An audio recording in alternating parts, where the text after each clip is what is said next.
Hola, hello, buenos dias, buenas tardes, buenas noches, depending on what side of the world you are. Good morning, good evening, and good night.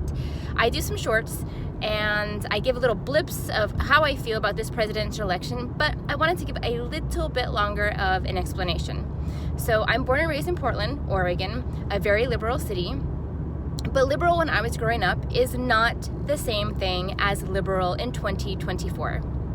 It is completely different. Liberal when I was growing up is probably closer to Republican today.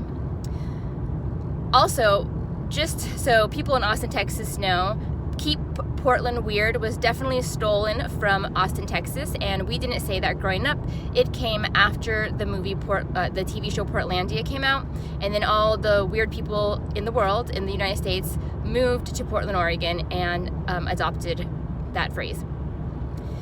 Anywho, 8 years ago, when President Trump was nominated as the 45th POTUS, President of the United States of America, I cried.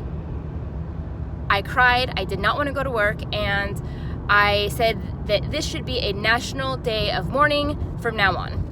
I was so sad. Fast forward 4 years, because I'm not trying to make this story super long, so we're just going to fast forward 4 years. And then it was Trump v. Biden. Now, for this, I did my own research. I read what Trump was saying. I read how the economy improved in spite of COVID. And although in a previous life I worked as an editor and producer at an alternative media channel, and I've never owned a TV in my life, and I purposely don't subscribe to the mainstream media. All of that considered, I still, when he was elected the first time, cried because of what I was seeing. And what I was seeing is what the mainstream media was feeding me, the propaganda, the agenda.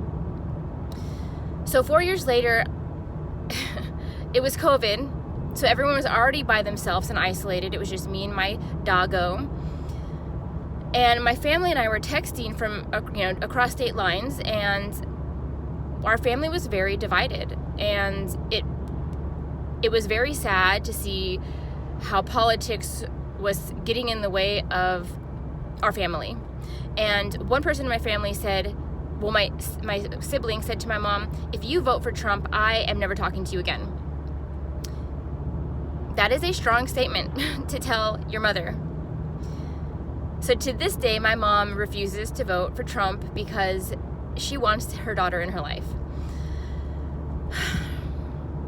So 4 years ago is the first time I actually voted. Actually, I think I did vote in Korea, an overseas ballot. Anyways, so I did vote, and I filled in. I'm a registered independent, and I filled in someone because I wasn't going to put Trump at that point. And I definitely wasn't going to put Biden. Definitely not. No. That was a hard no. Pass. Fast forward 4 years.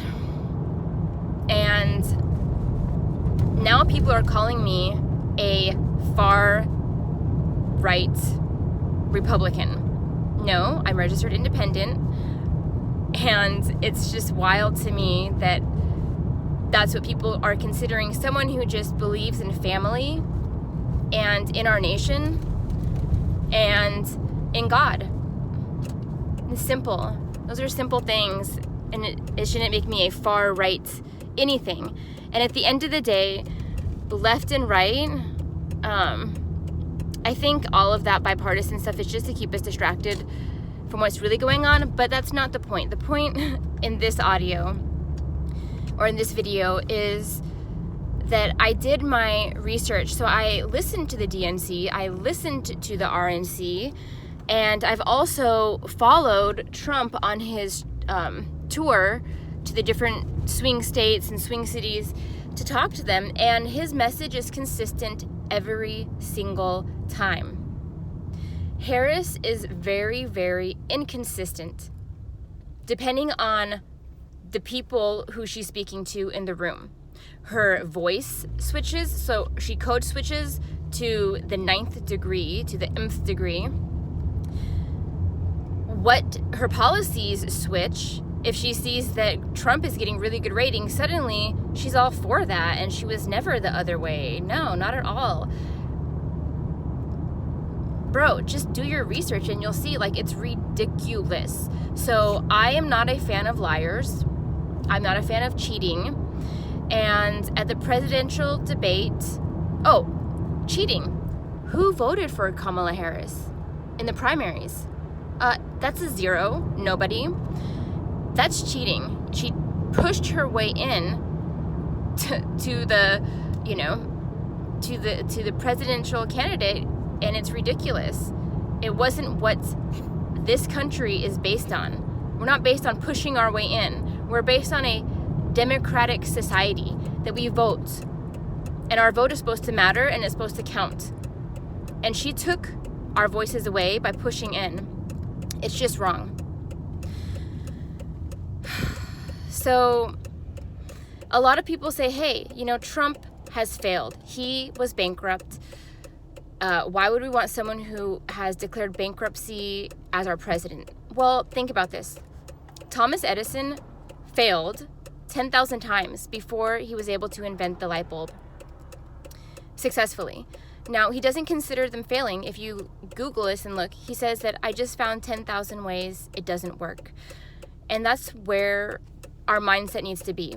President Trump, yes, he declared bankruptcy at some point in real estate in his career. However, he got back on his feet. He dusted himself off, and he picked himself up by the bootstraps, and then he kept at it, and he's been successful. So what we need to be teaching the next generation is that it is okay to try. It is okay to go for something and fail, because the alternative is not going after anything at all and not failing. And so I want someone to represent me and this country who tries, who fails and continues to pick themselves up and carry on, who has success in their craft, and he is a successful businessman. We need a leader who can make business deals with other countries so that we don't have wars with them, so that our economy flourishes and we don't go in the hole. A lot of people are saying that he's the this and that, and based on what the left mainstream media is brainwashing us. But please watch videos. He is a family man. Trump is a family man. His granddaughter has spoke. His wife has spoke. His family has spoken up for him and defended him. Kamala Harris is married, and she has stepdaughters and stepkids. Where are they? I've never heard them speak. There is just a lot that I can't, I've got to my destination, so I have to go, but there's just so much to unpack. But the main thing is please register to vote. The deadline is October 7th. I'm trying to parallel park. The deadline is October 7th, so there's like 5 days left to register. I'm going to link the voter registration in the chat. You can just do it from online. Just click the button and register to vote. Someone told me, I'm not registered to vote, but if I were going to vote, I would vote for Trump. Well, guess what? That's not helpful.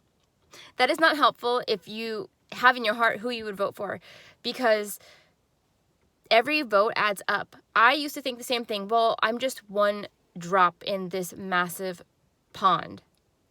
It doesn't really matter, but it does. And so even though I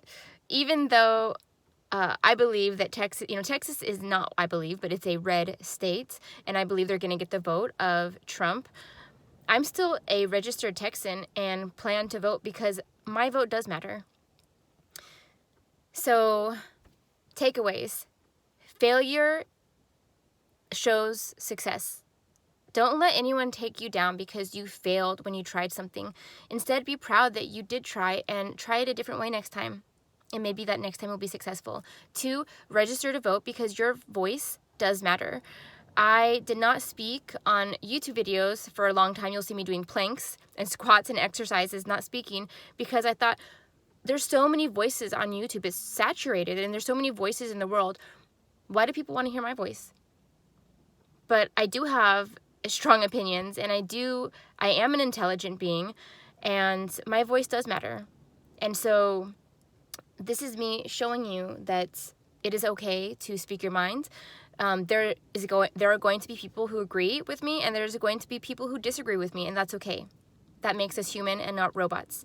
Thank God we still have humans in this world and not ran by AI robots. So that said, I hope you have a lovely day. Vote and fail, pick yourself up and try again.